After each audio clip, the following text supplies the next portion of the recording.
Welcome to HMA's Vital Viewpoints on Healthcare, concise conversations with experts that identify practical solutions to make healthcare and human services work better.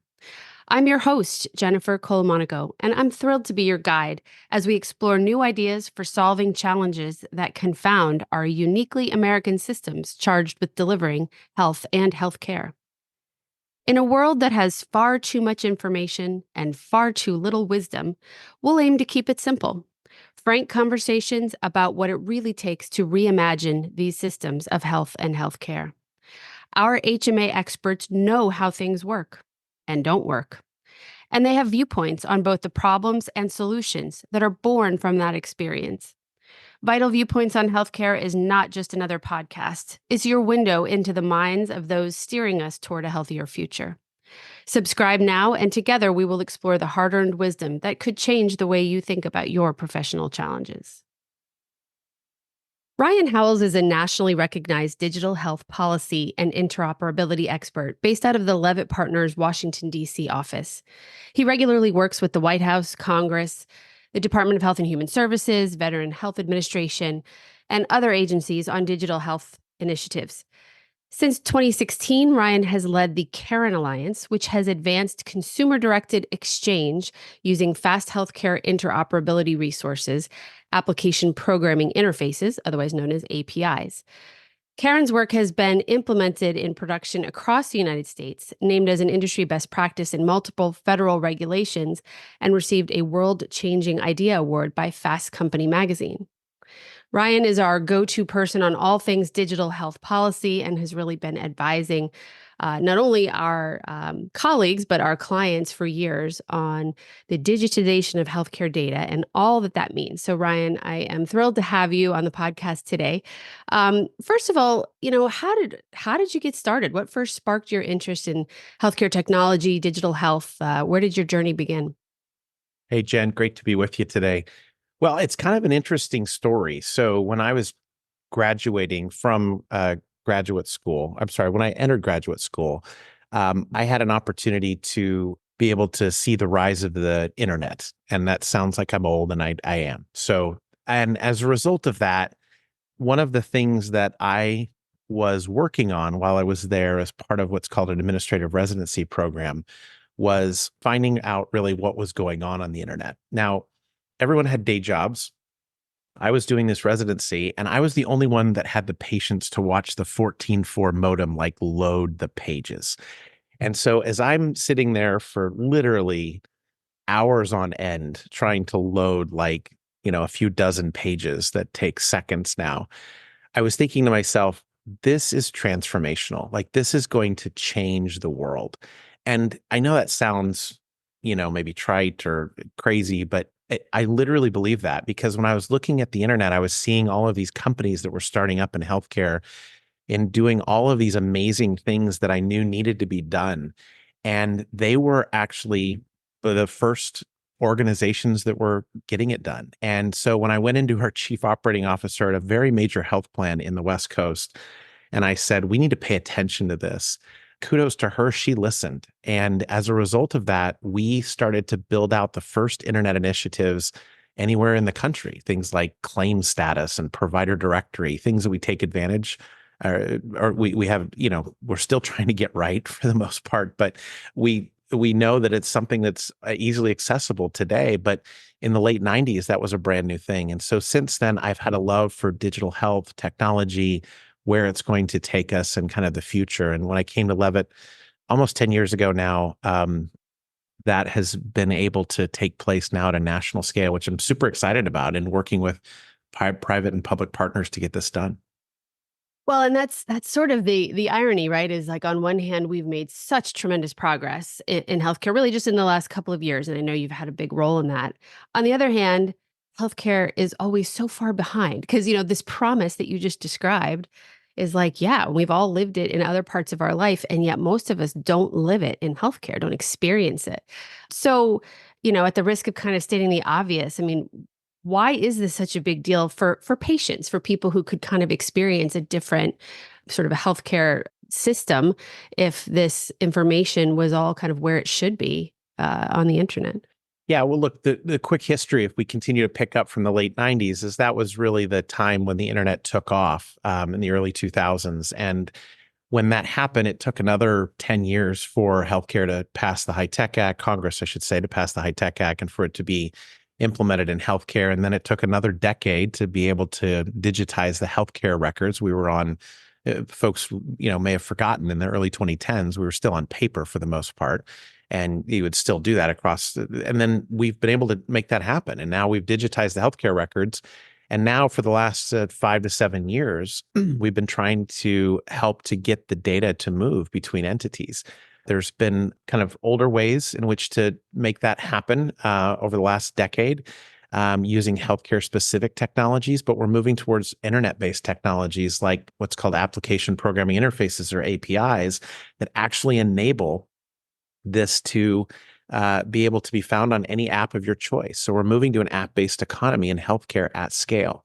That's never happened before. And so you've seen what app-based economies do for our consumer life, and now we're going to see what it does for healthcare. We're going to be able to now intervene with specific measures for specific disease types and specific aspects of their life where we've never been able to before, involving both the individual patient, the consumer themselves, and the provider, and having them have an opportunity to have that conversation where they've never been able to have that before because the digitized data wasn't available.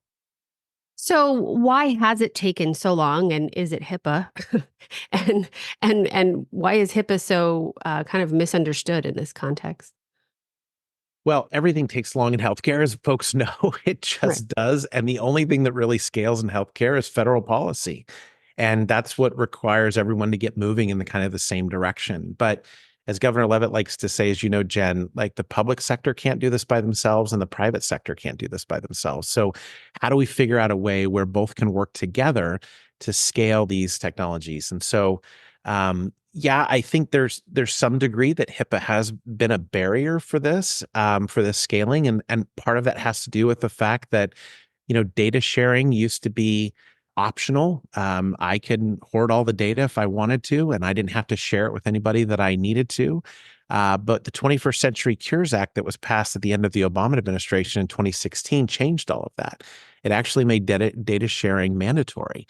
And once it makes data sharing mandatory, everything changes at that point because now it's not whether you have the data or not, it's actually what you're going to do with the data. And that's going to make it far more valuable for data holders and for those who use it, like providers and for patients. So that's where I see the miracle of all of this happening is that now with the mandated data sharing, with the opportunities for providers or patients to get access to all of the data that they need in order to deliver the best care possible, that starts to really change things over the next decade for the benefit of all.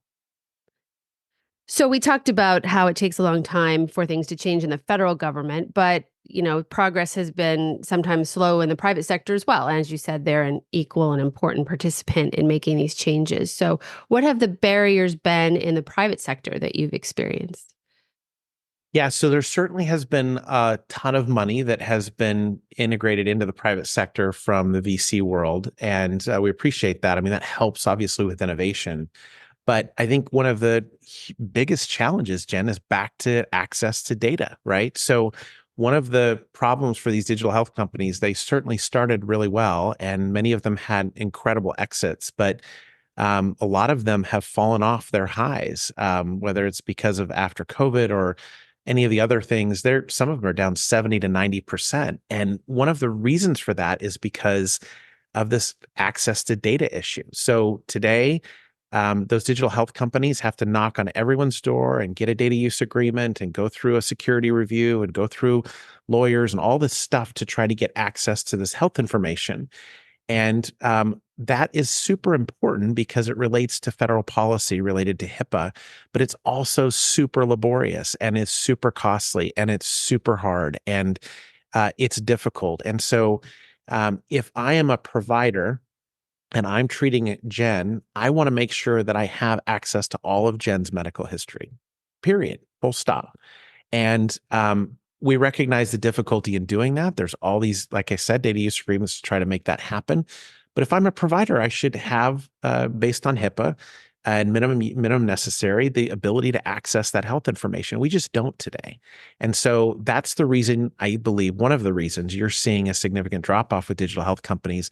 But as we move to more of a mandated data sharing model, we move towards more of a API internet-based model, that starts to change things dramatically because now we can use internet-based standards. They're more secure, they're more privacy-centric, they're more consent-driven, they're more needs-based, all of those things. And now we can start to layer on these applications that provide all kinds of value for, again, both consumers and patients. And that's I think, the big change that we're seeing in the marketplace right now. And I think you're going to continue to see it. I think it's just the beginning. I don't think that we're kind of, I guess the beginning of digital health was really digitizing the records. We're probably somewhere in the middle at this point. And now we're going to move into more of the innovation economy where these three things really, the APIs, the apps, and AI can sit on top of this data and make it extraordinarily useful for people. Those three things I think are going to be absolutely transformative over the next decade. So you mentioned AI. I want to come back to that, but I just want to make sure I'm sort of getting the flow here. So there's app developers out there. They kind of came up with a lot of great use cases, but the data really still wasn't available. So some of them have hung it up, others are sticking it out. I guess my question is, so then there's who holds the data, right? It's the providers, it's this, hospitals, the docs, and the insurers. So is it just that the use cases haven't been compelling enough for them, or it was, I mean, you mentioned it's tricky, right? It's hard to do this. So is it just kind of the effort outweighed the potential benefit? One of the challenges that we've had is the fact that if I am a new patient and going to a new primary care physician, I want to provide that primary care physician with all the data that they need to see the history of who I am. We just recently moved about 3 years ago, and I had to choose a new PCP, and they had no idea who I was or what my health history was. I am in this space, Jen, and it was still difficult for me to try to aggregate all my health information. Now, should my primary care physician actually have access to that data on my behalf? Absolutely, for sure. And they should be able to go out, query a network or multiple networks and be able to pull that information back in. But should I, as a person, also be able to provide that to my PCP when I actually, register online and find a way to be able to, fill out all the paperwork, anything else that I do? Absolutely, I should do that because one of the things I think we forget, Jen, is the only constant in healthcare is the patient. They're the only one that is constant across the entire care continuum. And so, from a patient perspective, we don't want to put that burden on patients, but certainly we want to provide that option for them so that they have that information and can share it. And so, when you talk about these digital health companies, one of the things that I think is going to happen over the next decade is you're going to see those type of workflows get integrated with the actual core payer provider workflows that we have today. So the quick story on this is GoodRx, actually. So GoodRx started as a actually business to consumer company, and it was like a miserable failure. They were trying to get this information out. They did all these ads. Nothing actually worked. And then all of a sudden, doctors started seeing these GoodRx ads, and they said, wow, this is really interesting.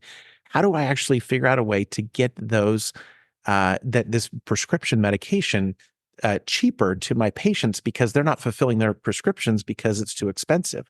And so they call the company and they said, do you have anything you could provide to us, maybe a little small business card that we could give to our patients so that they could know that they have cheap alternatives out there for us to be able to access this information? That's where those little yellow cards came from. It went into every provider's office in the country, as far as I know. And now they have something like 30 million patients on their platform every single month. That's the same thing I think, Jen, that's going to happen here with digital health. I think what's going to happen is that patients and others are going to be empowered with this information. And then as these use cases become really valuable for patients and providers, it's going to get integrated into the core workflow with the patient's consent.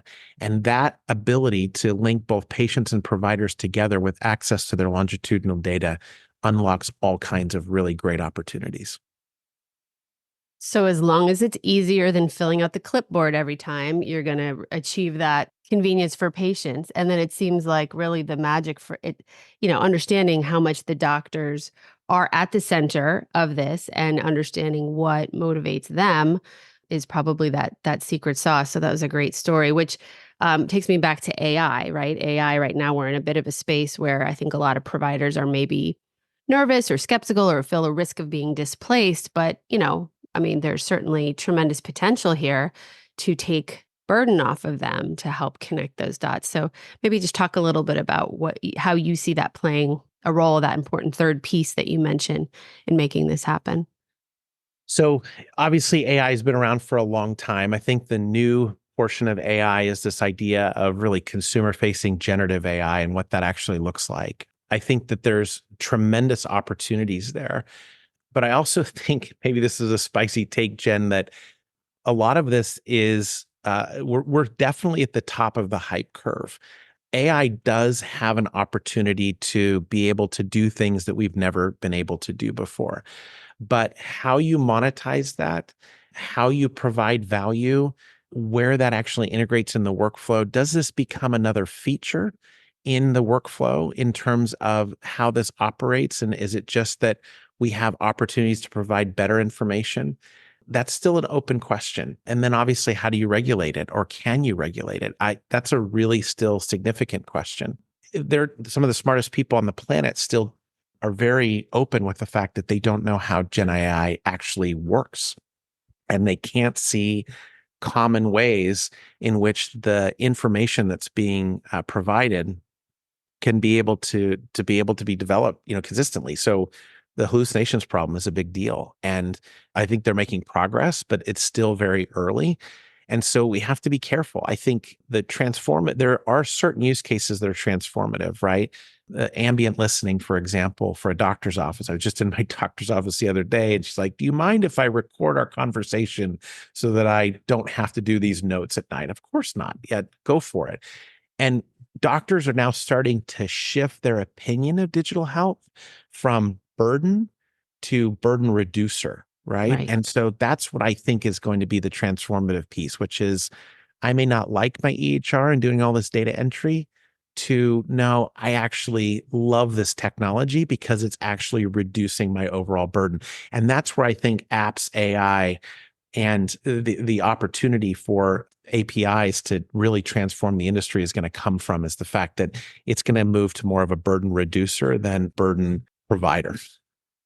Well, right. I'm vigorously nodding over here. I mean, I feel like that's the thing that, when technology companies come into healthcare, they sort of see big shiny objects and we're gonna invent new things and it's like, no, just make it simple, man. Just like make it easier because it is so stunningly not easy sometimes to do basic things. So, patients and providers share that I think that fundamental need to just make it easier.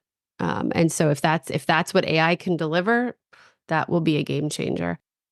Well, Gen 2, it's not just make it easier, but let's stop doing stupid things, right? Yes, please. Let's Like, let's let's. stop filling out clipboards. You mentioned the Yep. clipboard, right? Like, why are we filling out clipboards when we spent $40 billion trying to digitize the healthcare environment? That's a dumb thing.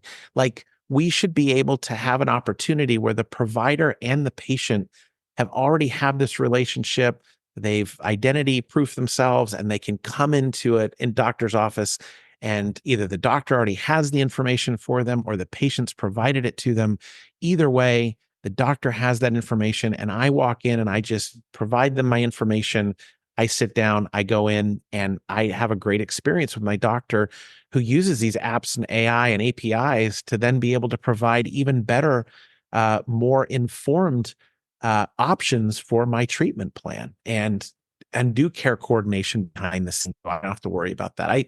That's where we're going. We haven't been there to really a great degree. We've needed a lot of people to try to help us get there, but we're moving to more of an environment where we can get there at scale and not necessarily need as many folks in the middle or companies in the middle to help us do that. More of connections that could actually help this scale.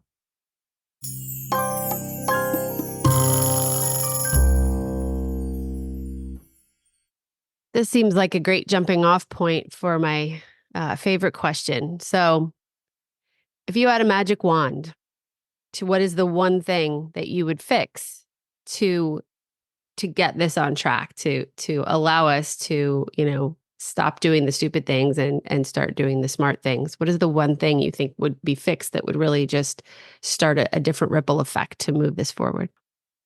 I think, Jen, the one thing is vision. And what I mean by that is I don't think we have a broad enough vision in healthcare to be able to fix all of the issues that we have. So that vision is I want to get the right data to the right person at the right time in the right place to fix the right problems to get the right outcome. If we can do that, we can fix all kinds of problems in healthcare.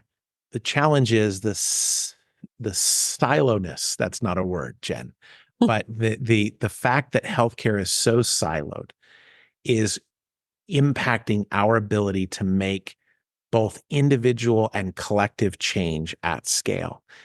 We need to fix that. We need to think more holistically, cross systems, cross organizations, cross people, cross workflows, and cross data silos to be able to help resolve the myriad of issues that we have in healthcare. There isn't one sector of the economy that can do that. It's going to take all of us. So the vision would be that to go, I like siloness, by the way, that should be a word because it absolutely describes the experience. But so the vision would be to go from silo thinking to being part of a problem resolution, like that they are a part along with other parts. And to do that, it's not all happening within your walls, within your four walls, within your Yeah, look, sphere. I think collaboration and trust are going to be the two most important things over the next decade. And leading organizations, if they embrace those two values of collaboration and trust, I think they're going to win. And the reason I say that is because we live in a world right now, like I said, where data sharing is mandatory. We live in a world where price transparency is real. We live in a world that you may think that your competitors don't know much about you, but they know everything about you now. They know your contracted rates. They know exactly the data that you hold. They know all kinds of things. And that scares a lot of people, but that's a reality of the situation that we're in. Now the question just becomes, can you be able to out execute folks in delivering better, higher quality service and outcomes than your competitor? That's really the main question. And can you deliver that in a model that allows for that massive collaboration and trust across trading partners? Are you going to make it easier for patients and providers before your competitor does? To me, that's the biggest question of all. And that's the question for the next decade is where we go with that. And that's going to take a broader vision. I wish more people had it, Jen. We're lucky enough to work for an organization where we work on these problems all the time, every day. And I'm grateful for that. I'm super grateful for that. But my hope is that more people adopt that vision of like, what does this mean for us as a country? Because we can't continue the growth that we've been experiencing in healthcare. It's just unsustainable, economically, politically, on all different facets of our life. We just can't continue the 16 to 20% of GDP type growth over time. It's just going to cripple us as a world economy. So let's do things better. Let's figure out ways that we can work together better than we do today. So that's a scary place for a lot of businesses, right? Especially for CEOs or people who've been leading successful organizations for a long time. And that's really a shift. It's a business model shift. It's a culture shift. So what is your advice to those who, let's call them the data holders, those who hold the information that needs to be shared, that needs to be usable? What's the optimistic advice of what they should be doing to be ready for this? It's, how does this become a strategic imperative, even though it's big change and it's maybe a little bit scary? Yeah, it's a great question. So there are a lot of data holders that are viewing these ONC and CMS regulations as kind of what I would call regulatory checkboxes, where they're just saying, we're going to get this done because the government told us to get it done. And by that, you mean like the price transparency and the things that you mentioned earlier. Yeah. all of the above, right? Price transparency, the API interoperability rules, all of the things that have happened with digital health and with CMS ONC, all the things that have occurred, that they're just saying, yeah, we're just going to have to get this done. There are other organizations. I guess there's three types of organizations. There are other organizations that have no idea really what's going on. Like what, what is this rule? I haven't read it. What's happening? I don't understand. And they're just caught up in the whirlwind of work. I don't mean disparaging at all. It's just that they have a lot of things going on. This isn't necessarily top of mind.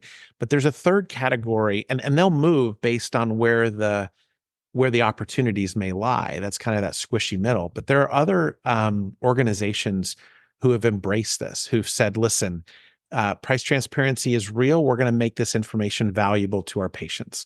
APIs are a real thing. We're going to make this valuable for developers to actually build on top of the data that we have and start partnering them in a new and innovative way.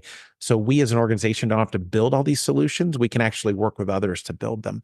We're also going to work with partners to be able to trading partners to say, your life's miserable because you don't have access to the data. Our life's miserable because we don't have access to the data. Let's figure out a way to do this in a more modern internet-based way using these APIs that will help us. One of the prime examples of that, Jennifer, is the idea of prior authorization. So the CMS rule requires that electronic prior authorization be in place by 2027.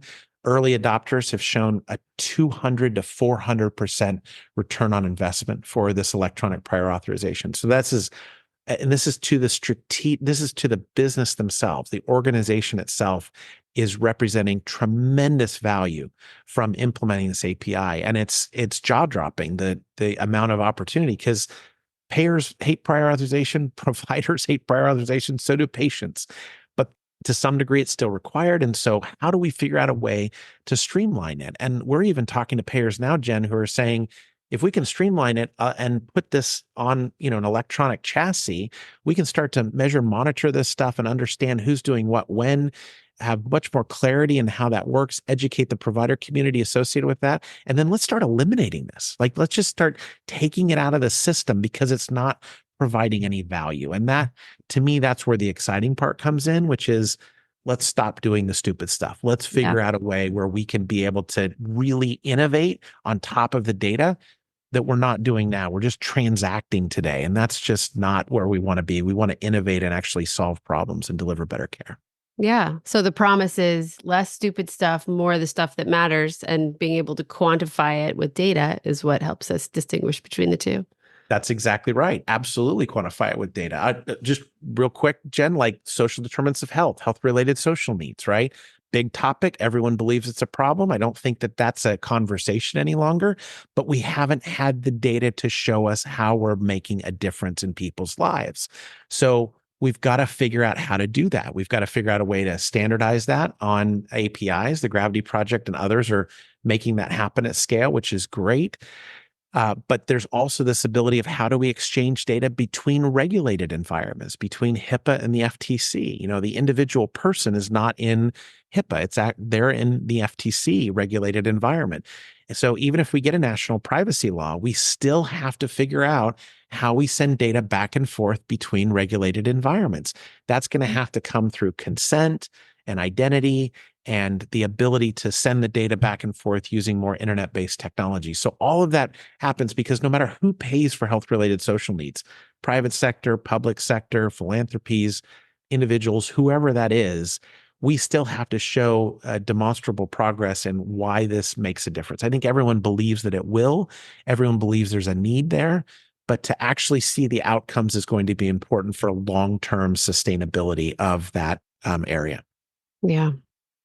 Well, it's exciting times. It's big, it's thorny. You've really been in the middle of a lot of huge progress. So we all are grateful to you for that, and those who you've worked with and the Karen Alliance. So we're glad to hear from you, and I think people should be left with a sense of optimism and let's find that vision. Let's spread the vision so we get more people kind of in on the problem solving, because we're there. We just need to do it. Let's do it. In fact, just call us up. Like, just if you want to be involved in this, like if you want to be integrated, like whoever you are, we'd love to have you at the table. There's just not enough folks thinking about true innovation and wanting to be early adopters of this, Jen. And again, we recognize it's because of the whirlwind of your day job, but if you want to really be on the forefront of this, we're doing work in quality and social determinants and patient access to data and APIs and all these wonderful areas of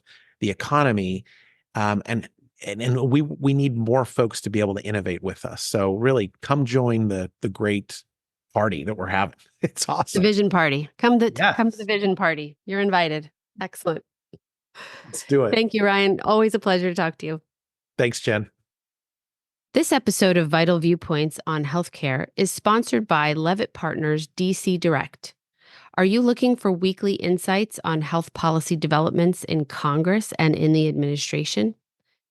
DC Direct Federal Policy Intelligence Services help clients understand not only what key developments occur each week, but also explain why they matter. Visit levittpartners.com/DC Direct for more information. Thank you for tuning in to another enlightening episode of HMA's Vital Viewpoints on Healthcare. We hope today's discussion has sparked new insights and perspectives. To learn more about our esteemed guests, please be sure to visit healthmanagement.com/podcast. Until next time, stay informed, stay curious, and keep searching for the wisdom that will help to transform our healthcare landscape. This podcast was produced by myself, Jennifer Colomonico, along with Tiffany McKenzie, in collaboration with our guests. The content is the property of Health Management Associates.